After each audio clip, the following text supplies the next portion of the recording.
Broadcasting live from Lothal.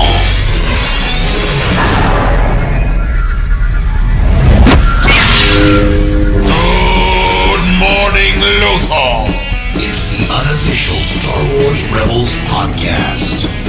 Hello, everyone, and welcome back to another exciting edition of Good Morning Lothal, the Unofficial Star Wars Rebels podcast. I'm Pete Salas, along with Rolando Zamora. How we doing, Rolly? I'm good, Pete. Happy belated Thanksgiving. Thank you. Same to you and your family. How did it go for you? It went really well, man. It went really well. It was we hosted at our place, so there was, the first time I've ever actually done that without parents involved or whatever, or like on my own. So it was well, not on my own, but you know what I'm saying. It was the pressure was all on us, so tensions were high, but we were able to make it work, and everyone enjoyed themselves, and it was a nice fun time. So how about yourself? That's awesome. Yeah, it went really good. We actually went out to eat again. I think it was a hit. It was a surprise hit last year. Okay, where'd you go? We revisited it. We went to Golden Corral, which is surprisingly that's right. I remember you saying on Thanksgiving. Yeah, it was a total surprise. I would say it was a hit again, and it was cool because this time my sister cooked, but she actually cooked for dinner, so we got both this year. Oh wow! So you were a stuffed turkey, literally, huh? Oh yeah, ate myself right into a food coma. I'm pretty sure I basically slept from lunch to dinner. I remember I slept for like 4 hours. Nice. That's always the best, is when you take a nap in order to recharge to go eat more. That's basically. Man. That's no, great. But it was a great time. I'm glad to hear you guys hosting went really well. That's awesome. Yes. Yeah. All right, so let's get down to business. Today we will be talking about Season 2, Episode 14. It's called Legends of the LASAT. But before we get to that, I'd like to remind everyone to please like, share, subscribe, and rate. Also, if you have any questions, comments, or concerns, you know where to hit us. Rolly, before we get to anything else, tell us what's happening around the galaxy. Let's see what's happening this week in Star Wars. So the big thing we're going to talk about this week, obviously, is going to be the Andor finale. That's kind of what I want to cover mostly for this week in Star Wars, aside from the smorgasbord of birthdays that we missed because we're making up for 2 weeks. Right. Yeah, so right out of the gate, what did you think of the finale? I hated it. I hated it. Can you guess why I hated it? It caught me off guard on this one. Why is it? Because it's over. Because it's over. Man, this was a great, and I'm being facetious, but yeah, obviously a series this good all the way through was going to take it over the finish line. And not only it didn't limp over the finish line, it sprinted and it won. It was one hell of a finale, man. I loved it. I really did. I loved it from top to bottom. It made me want to start it again. I have talked my wife into starting it. She wants to watch it. She's hyped about it. So we're going to start it probably tomorrow night. I think you've told me before, but is your wife like as engulfed in Star Wars as you are? No, she's not. Like she watched the main storyline, the Skywalker saga, so she grew up on those. Her dad and brother were fans, and as she got older, the prequels came out and then the sequels, so like she saw all of them. Like, so she saw them all, but she saw them all as a film fan, not so much a Star Wars as a religion like we are fan. You know what I mean? Gotcha. Yeah, so then this would be like the perfect series for her, because I just feel like whether you're a Star Wars fan or not, I told my friends, I was like, this is the best show of the year on TV. So right. And she loved Rogue One, so that helps. Okay. Yeah, definitely. But yeah, just to kind of touch on what you were saying on the finale, I agree. Like, I think the worst part about it is the fact that it's over and that we have to wait till I don't know when to watch Season 2. But I mean, I think I was also talking to my friends how this show sets such a precedent for future Star Wars. And as much as I'm looking forward to Bad Batch, Mandalorian, and Ahsoka this coming year, I just think our expectation of what we're going to see going forward is going to be really high because of what Andor has done. Obviously, I don't expect the same type of tone in the Bad Batch, maybe not even the Mandalorian, so to say. Right. But I think the expectation as far as the writing now is just there's a higher precedent that we as fans are going to expect. And unfortunately, I'm not trying to say Mandalorian and Ahsoka and Bad Batch aren't going to be good. all I'm gonna say is I wouldn't expect any type of change because those shows are already done. But I am hoping that there is going to be a bit of a change going forward, in that there is just a elevated writing in Star Wars in general across the board. I think Tony Gilroy gave us something really, really special that I hope that the decision makers at Disney and Lucasfilm run with. Yeah. No, I mean, me too. Granted, I would love for the other properties to also pick up the slack and turn it up a little bit more adult oriented, more serious tone, but they've kind of got a formula going with those other ones. So I really don't expect them to change midstream. So I'm kind of okay with the fact that this Andor Rogue One world lives in its own little bubble that Tony Gilroy created, and I'm all about it, man. It's just to hit on something. I know we're talking about the finale, but we didn't talk about the one before it, but that's okay. I mean, everything just kind of leads up into it. We can touch on it here. But one of the things that, like, I almost want to curse Tony Gilroy's name for making me feel once again for a droid. Oh man, dude, when the scene, spoilers, not really, but you know, when Andor's mom, you know, she passes and they're taking the body out, and her droid is just sitting there like contemplating, like, what's next for me? Like, you know, are you gonna leave me here? Are you ever like it invokes such emotion out of me that I was like, okay, hold on, I had to like time out. This is a droid, this is a robot, this is a little mechanical box that with wheels on it, but like he was able to convey this emotion to me about it. Like that's a hallmark of a great director right there, man. And that's just one example out of the entire series of it. And there was another one in the finale, which we'll get to in a little bit, also involving B2. But anyway, I sidetracked there. Yeah, just to add on to that, specifically that scene you're referring to in episode 11, he even led off that scene by the close-up shot of B2's eye.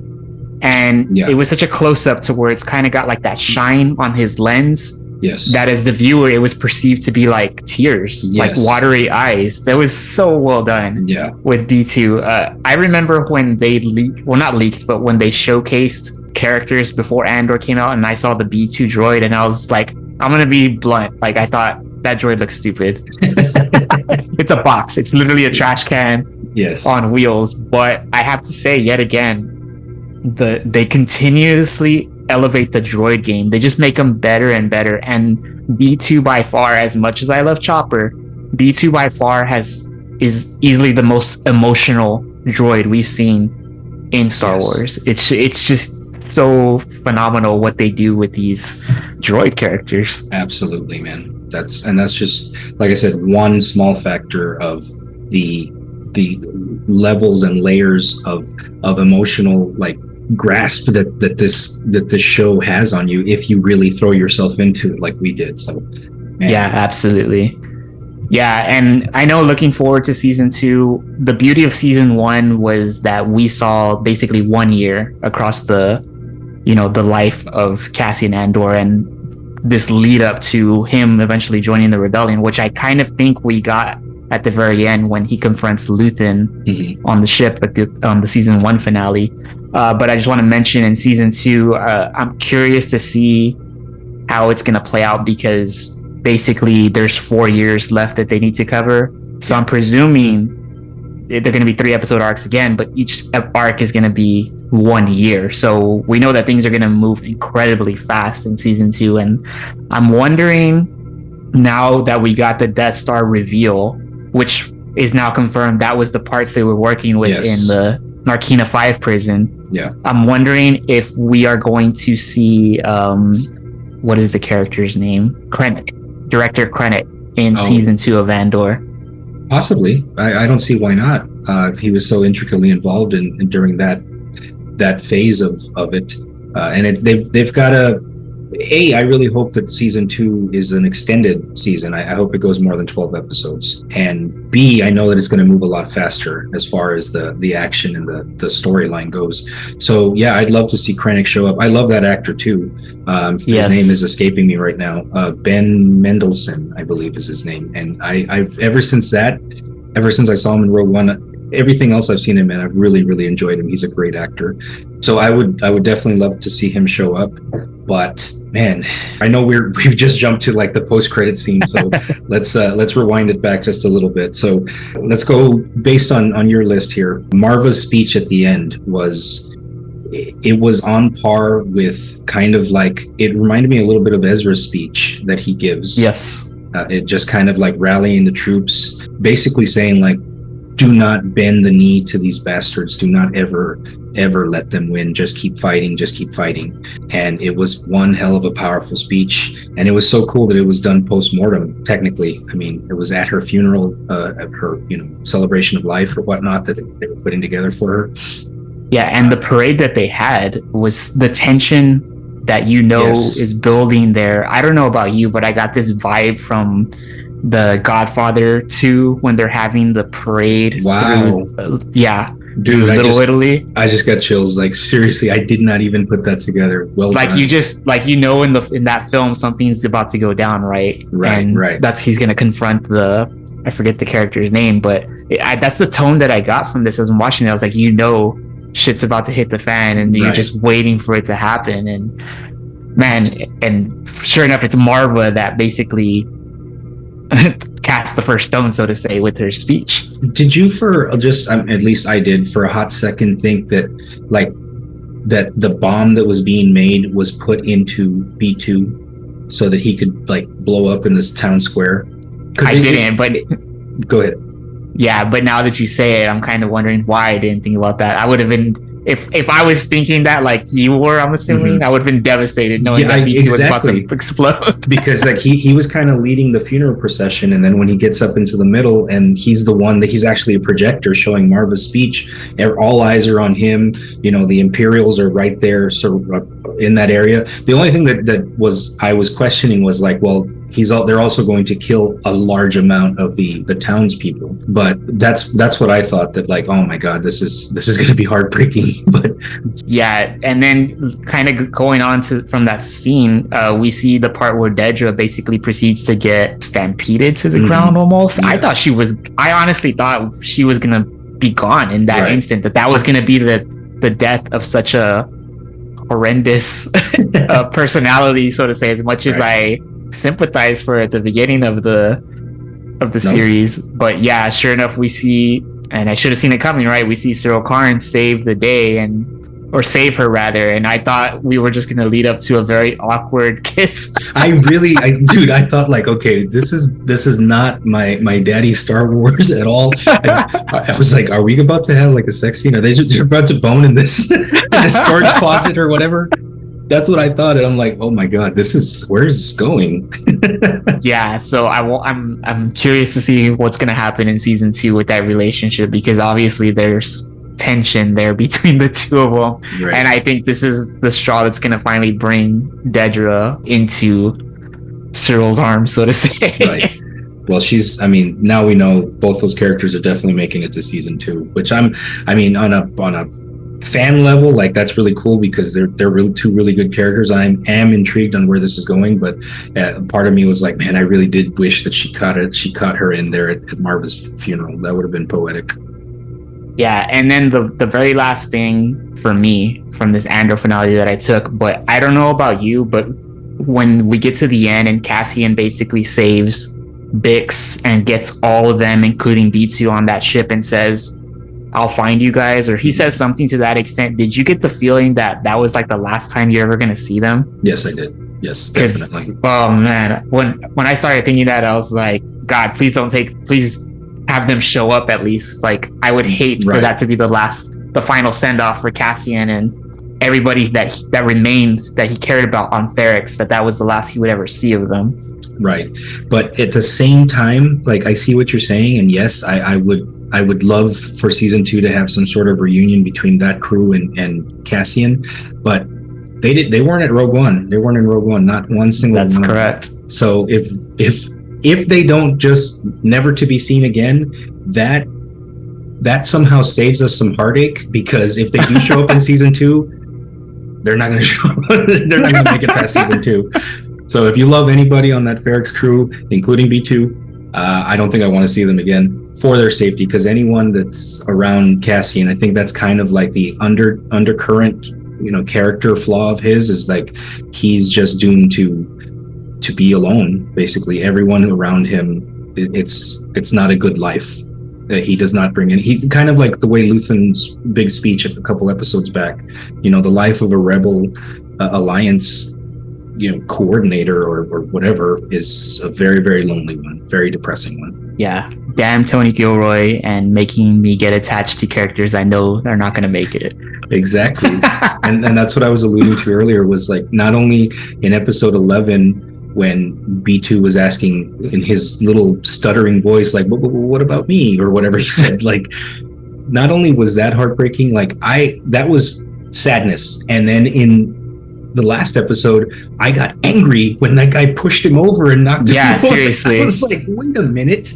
I like yelled at my TV. I cannot like express to you listeners / watchers how incredibly invested you become in these characters. Like, it is such an amazing show, and I'm not going to be one of those people who's like, I knew it from the beginning it was going to be a badass show. Like, I really didn't. I liked Rogue One, but like, I was like, okay, this is going to be a much slower, somber tone, much more film noir or whatever, but it turned out to be just such a good show. Like, I can't praise it any higher. Yeah, absolutely. I can't wait to get to season 2. All right, so let's go on. Let's look forward to what's next for Star Wars, right?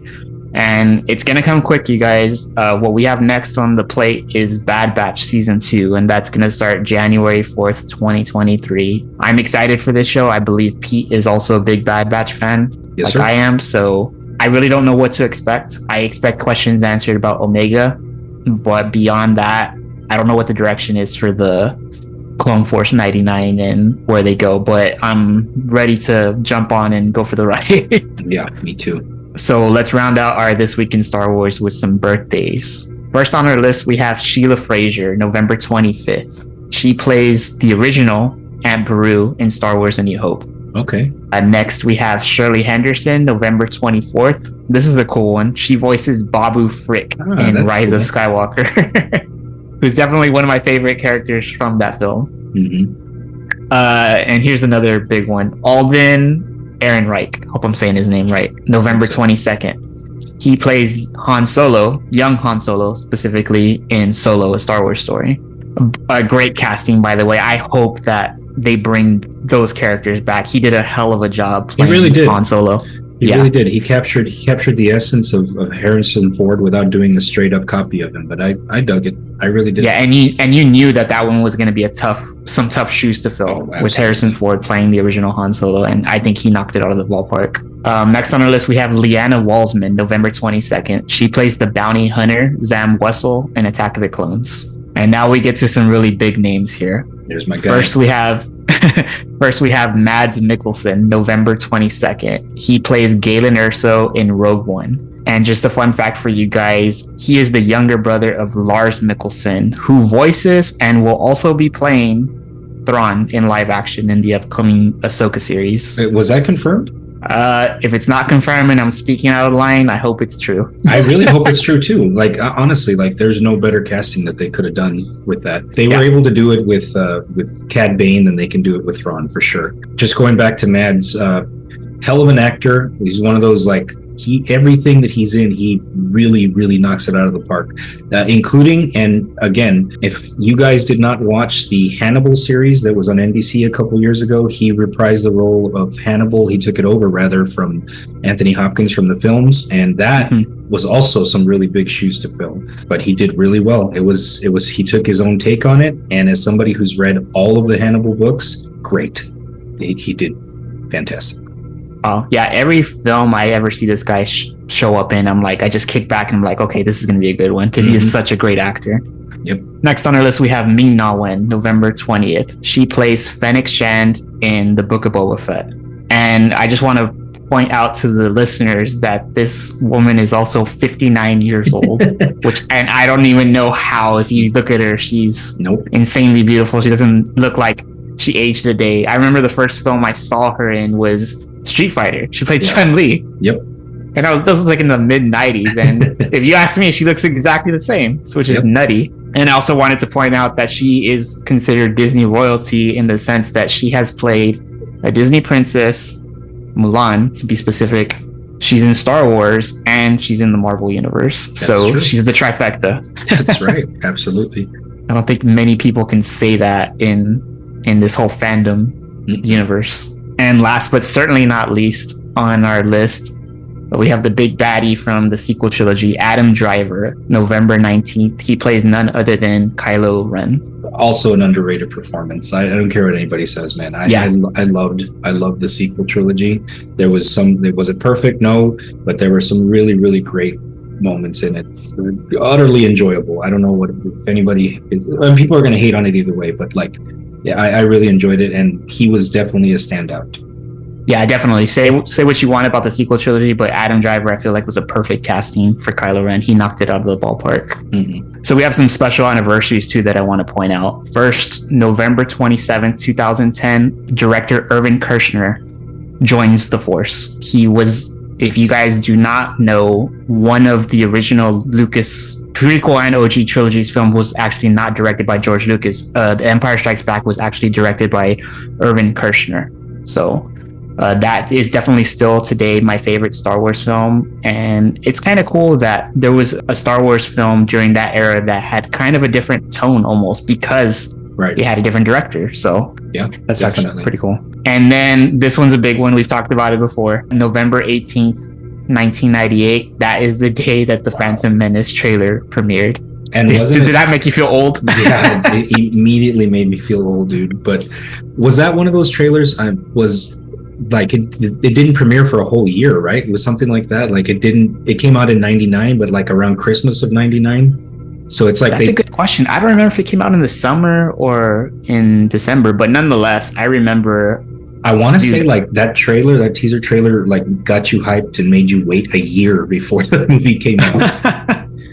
Yeah, and it was such a big deal to any listeners out there that are probably younger. I know our generation, mega Star Wars fans, like this trailer was a big deal. We've been waiting for it for forever. I had the Star Wars trilogy on VHS where it had those interviews with George Lucas before the film started, and he would talk about the existence of the prequel trilogies and how he was somewhat working on it. There was a story, and so ever since the fans knew that, we're just waiting. When's it gonna happen? When's it gonna happen? When's it gonna happen? And sure enough, when this trailer drops, it's just like, this is what we've been waiting for. And it was just a big moment to be a Star Wars fan when that trailer dropped. Without a doubt. Okay, so I think that pretty much rounds out the this week in Star Wars, or at least the last 2 weeks in Star Wars that we missed. So, Rolly, let's move on to talking about what we're all here for, which is Star Wars Rebels. So, hit us with a synopsis of this week's episode.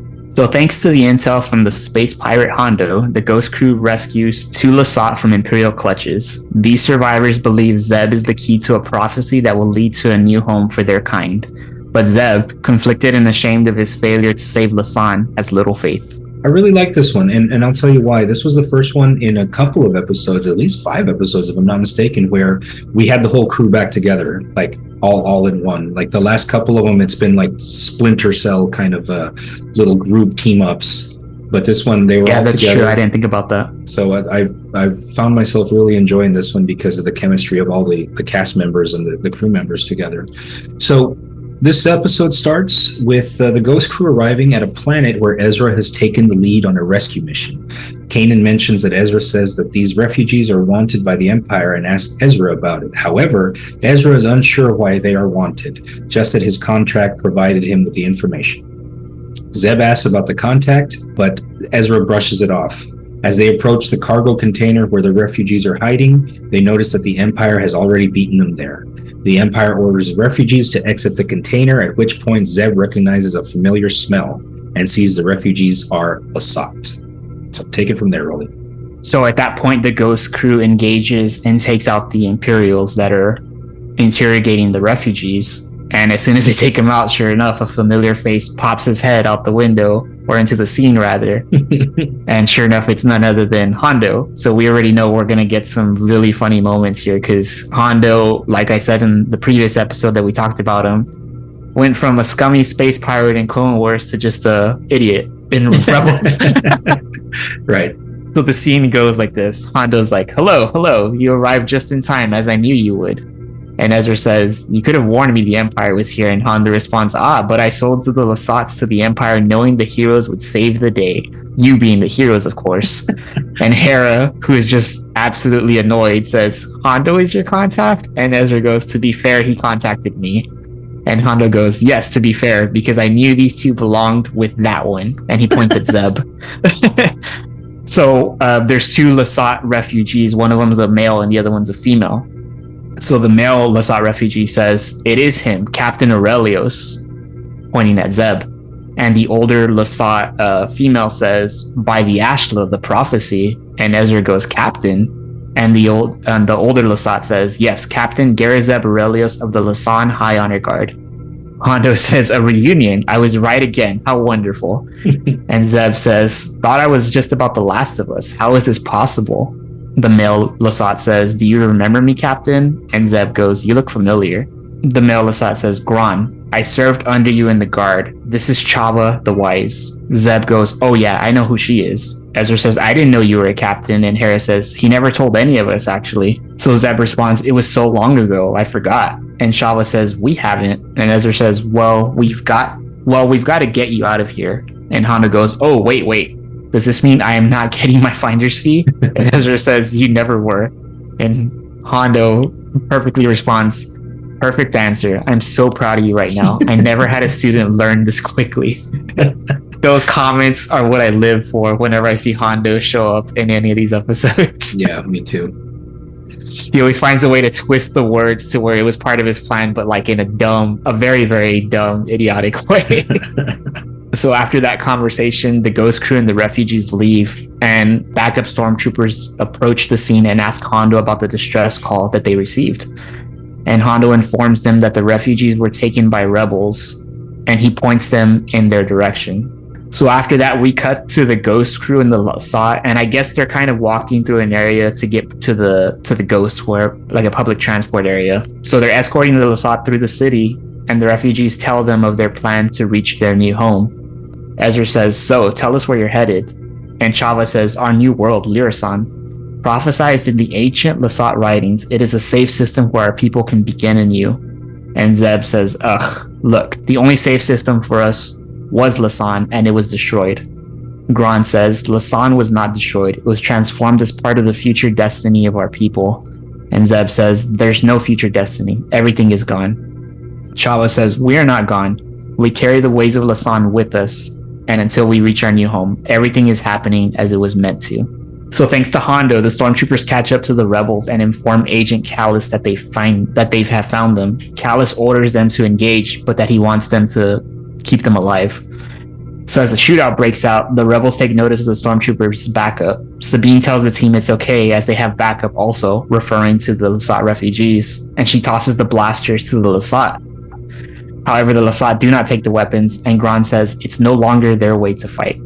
Zeb gets immediately upset and questions Gron and says the LASAT are warriors. Of course it is their way to fight. So fortunately, the rebels manage to barely escape thanks to Hondo, who assists in trapping the troopers. However, in doing so, he is captured by the Empire. Agent Callus arrives to the planet on his cruiser, but he barely misses the rebels right at the moment that the ghost jumps into hyperspace. The lead stormtrooper calls Callus to inform him of the rebels' escape, but he also has good news in that they have a way to track them, at which point he introduces Hondo to Callus, who is always eager to assist the Empire, as per his words. So back on the Ghost, the LASAT refugees tell the rebels of their plan. Kanan says, okay, so where's this new world we're taking you? And Chava says, we do not yet have the location of Lyrasan. Hera says, we have maps if you need them. And Zeb says, there is no Lyrasan, Hera. It's a myth, an old legend. Chava says, the time has come to prepare the ritual that will guide us to our new home. And Ezra, who is already starting to get annoyed by Zeb, says, come on, I'll help you get set up. So Chava sets up, and she proceeds to say, the Ashla led us to the pirate, then to you, so that we may find our path to the new world. And Ezra goes, the Ashla? And Chava says, the spirit of the galaxy. Ezra says, sounds like the Force.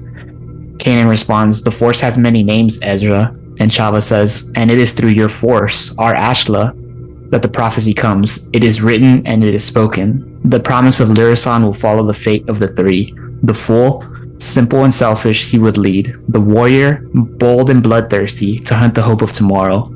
And the child, to destroy him. We will find our new home only if the child saves the warrior and the fool. Zeb responds, well, I have no idea who the fool is, and I only see one child, and you're not rescuing this warrior. And Chava tells him, perhaps you're not the warrior. So we cut back to Callus's Imperial cruiser, and we see Hondo attempting to negotiate a form of payment with Callus in return for helping him locate the rebels.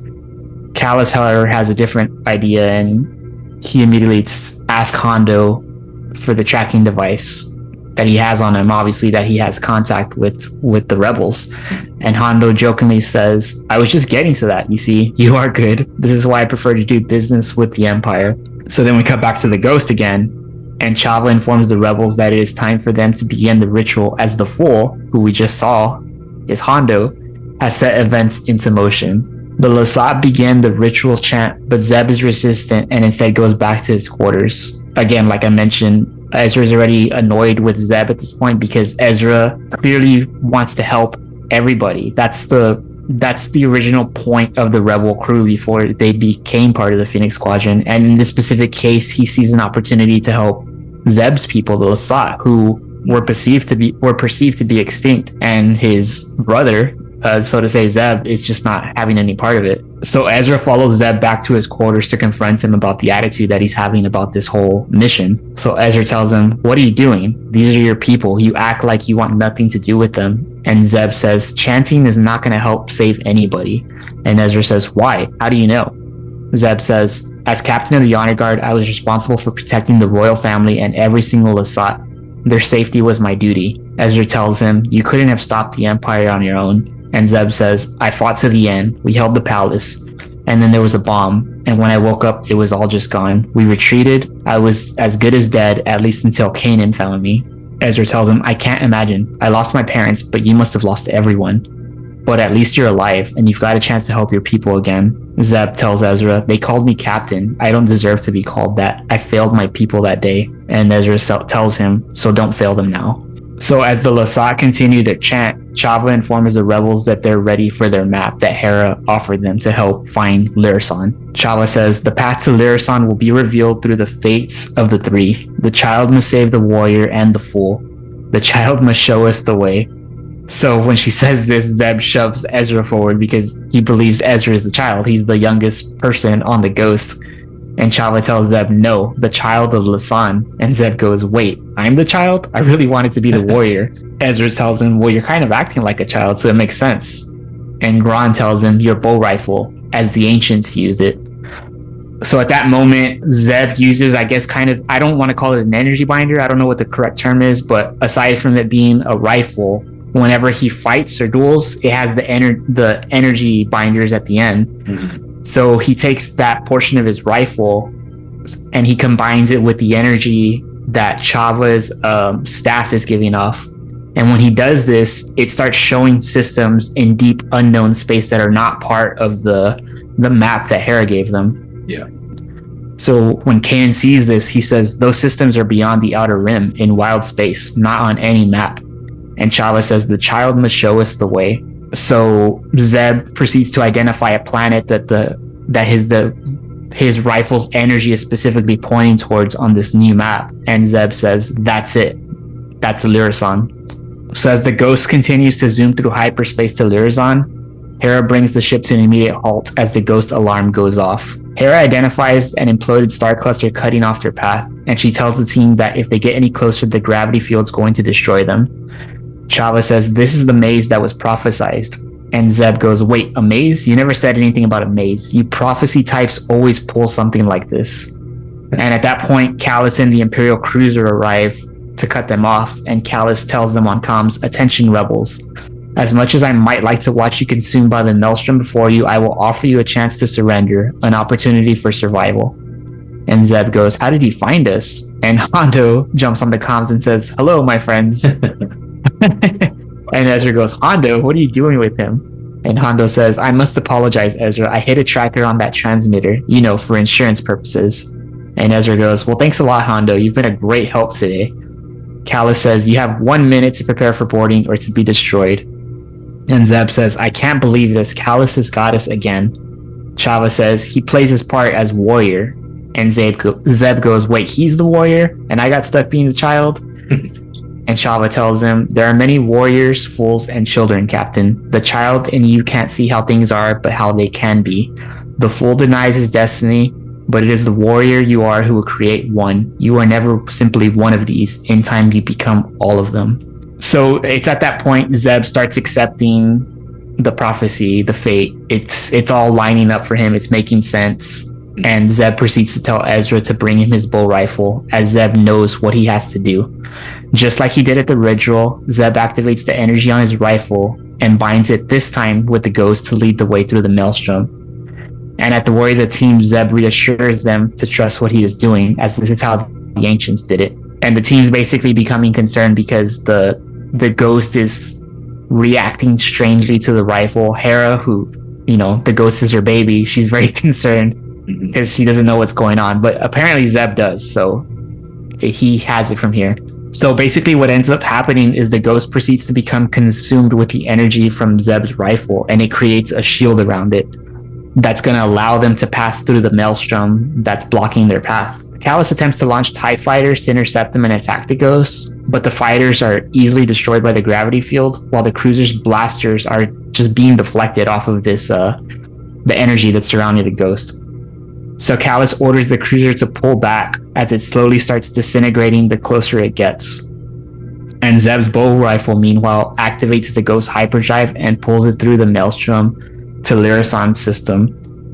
And I just want to point out specifically in this scene, this is definitely a top 5 scene for me in Rebels. They did Kevin Kiner did a hell of a job with the music score in this specific scene. I play the violin, or try to at least, so there's a really nice orchestral tone for this scene that I love. I know a close friend of mine has definitely talked to me about it. He specifically says this is one of his favorite episodes because of this scene, but I just want to point that out in case that's something, I don't want that to get overlooked. No, you're right about this, the orchestral scene that was playing, and the visual also was really cool. I really, that's the part that I really enjoyed, was there was a shot of Zeb, basically using the energy to guide them, and slowly Ezra and Kanan put their hands on his back to kind of like, he's got the power of, what's it called, the Ashla, yes. Right? That's okay, but now he's also got help from 2 Jedis with the Force. Like, it was just like one big energy nucleus bomb kind of a thing that they were creating together. I don't know, that seemed really cool. It was metaphorically, we've got your back, and also like you've also got the power of the Jedi with you. I don't know. Yeah, that's true. And I'm glad you mentioned that too, because that specifically when they jump to hyperdrive in that hyperspace in that scene, it kind of reminded me of Aldhani in Andor. Mm-hmm. The color scheme that they use in all that, I thought it was really cool for it being an episode of Rebels. It's definitely, there's a lot of detail put into this specific episode, this specific scene rather. So Zeb does manage to get the ghost and the LASAT refugees through the maelstrom, and when they get to the other side, sure enough, there's Lyrasan. As the LASAT was preaching about the entire episode, it does exist, and at the relief of them and Zeb's now a firm believer in what these refugees are telling him. So there's definitely some gratitude on their part, but also enlightening, I guess, for Zeb. Yeah. So I thought it was really cool that he's able to do this for his people. So the episode kind of starts wrapping up here, and we see Zeb escort his people to Lyrasan on the Phantom while the rest of the crew awaits him back on the Ghost. Ezra's talking to Kanan, and Ezra says, "Zeb has been down there for a while. Are you sure he's coming back?" Kanan says, "I'm pretty sure." So sure enough, as soon as he says that, we see the Phantom coming back to dock with the Ghost. And Ezra tells him, "You were right." And Chopper proceeds to grunt for God knows what reason. And Hera tells him, "Well, I'm sorry, Chopper. You're gonna have to put all of Zeb's stuff back in his room." And Sabine says, "Kind of sad. Those two LASAT all alone on that planet." And as soon as she says that, Zeb walks into the cockpit and he says, "They're not alone." And Ezra says, "What are you talking about?" Zeb says, there were already LASAT down there. Lyrisan is where my people originally came from. Chopper proceeds to start grunting again, and Sabine says, yes, Chopper, that means there are a lot more of him. And then Chopper proceeds to grunt more, and Hera says, yes, we can go home now, Chopper. Ezra says, yeah, how do we get home? Hera says, consider this system charted, which means now that the ghost has been here, we can always come back. And Zeb says, and if we meet any other LASAT, I will show them the way. Very, very cool episode. I really enjoyed there's been hints at Zeb's background and the history of the LASAT and all the straight up like genocide, what it sounded like in past episodes. So it was really cool to see this from a different perspective, not so much like showing what happened, just kind of also alluding to it, but from a different perspective. Like I said, coming from more of a religious maybe prism, kind of a belief system or whatever, kind of like their version of the Force. I really enjoyed that whole undercurrent storyline from this episode.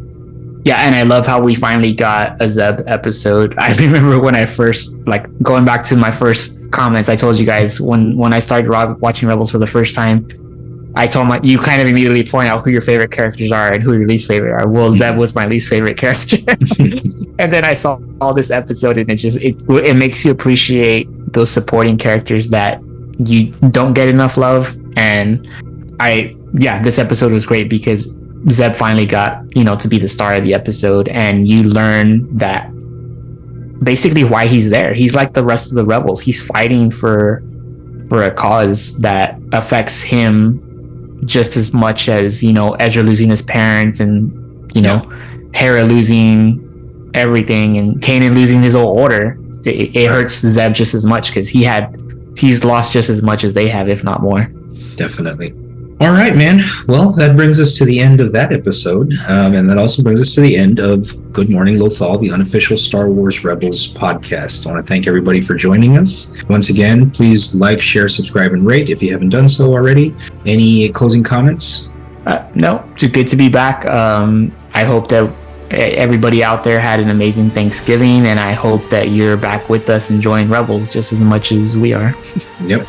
And before you know it, Christmas will be right here. So you can always find back older episodes, past archive episodes rather, at radiolothal.com if anybody's catching up. If nothing else, then this has been your host, Pete Salas, along with Rolando Zamora, saying, may the Force be with you always. Goodbye from Lothal.